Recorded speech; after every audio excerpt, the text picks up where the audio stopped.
let's dive a little bit deeper into the security, privacy, and compliance standards. What are some questions that we can ask to determine if our vendor is someone that we can work with? Sure, Allison. So these are some good questions that are listed here, and sometimes they can be a little bit tough to digest if you're looking for real kind of solid answers from some of these. One question that I repeatedly come up with myself, and I see encountered by my peers in the security space, is does the vendor have internal resources dedicated to privacy, security, and compliance? And this is a pretty broad question, but really the meat and potatoes of this is, do they have the right kind of resources that will be able to address their security objectives and respond to security concerns? And it really does kind of further depend on how they're structured as a business. In terms of the size of the security, privacy, and compliance teams, there are a number of studies that actually kind of vary, but both use a percentage of the organization size or the size of the IT team to kind of be a reference point for what the size of the security team should be.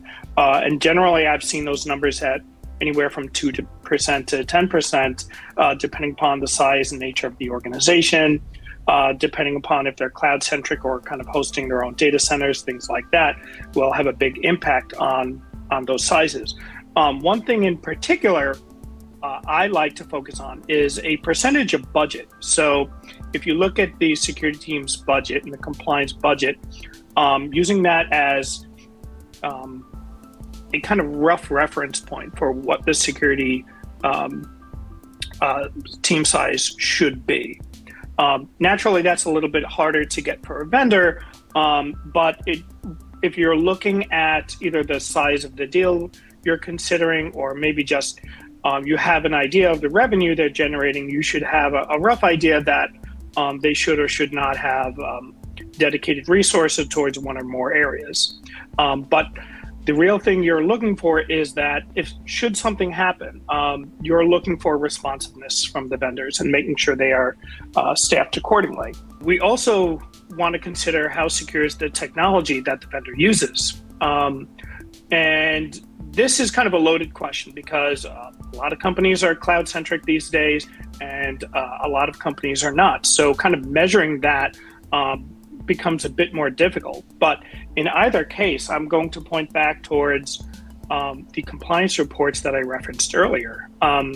Compliance reports such as SOC 2, ISO 27001, pen test reports and vulnerability scans, if you can get them, are a great way to at least give you a triage of how secure the vendor is. If you're not familiar with SOC 2 or ISO 27001, very generally, they are independent audits conducted against the security of an organization. So they're giving you an objective viewpoint into how they measured up to scrutiny in an audit.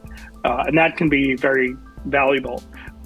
What's also valuable in the SOC 2 reports in particular is they typically have a delineation of shared responsibilities. And what this means is that for cloud vendors in particular, there are always a few things that you as an organization will need to do to be able to maximize the security of whatever you're considering. And this can be something as simple as, make sure you have the admin set up correctly and make sure everyone's using multi-factor authentication, things like that.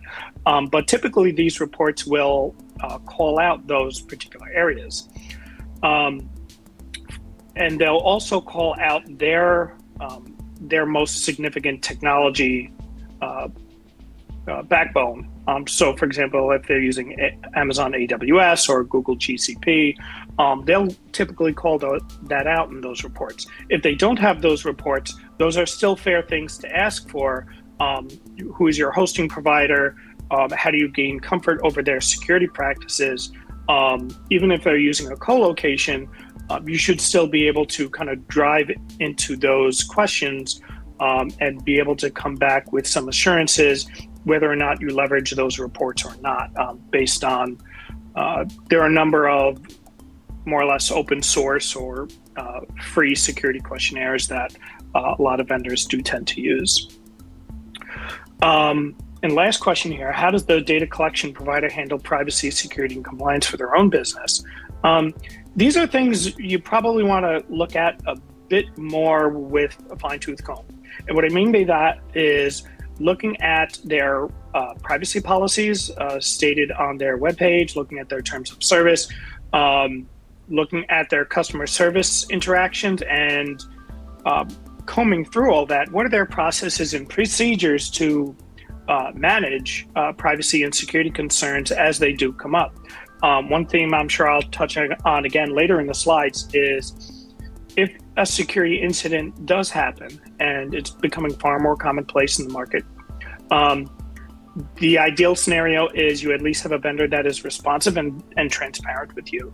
And the objective there is to look at your interactions with them thus far and see if you can kind of predict a positive responsiveness should such a scenario arise.